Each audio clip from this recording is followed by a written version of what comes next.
dangal qilib gapirganda 20 kilovatli quyosh panel 1 yilda 28 ming 30 ming kilovat elektr energiyani generatsiya qilib beradi. Bu degani 1000 so'mdan chaqqaningizda 28 million 30 million so'm atrofida qo'yib beradi.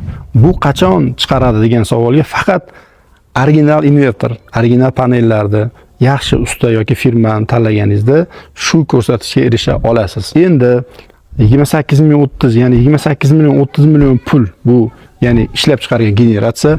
Kredit olgan taqdiringizda kreditni har oylik to'lovi 2 milliondan chiqqanda bu degani siz 1 yilda 24 million kredit to'laysiz. 24 million kredit to'laysiz. Bu yerda 28 million 30 million so'mlik generatsiya chiqarib beradi. Ya'ni siz shuni tashkillashtirib qo'ysangiz, kredit olib uyga shunday qo'ysangiz bo'ldi.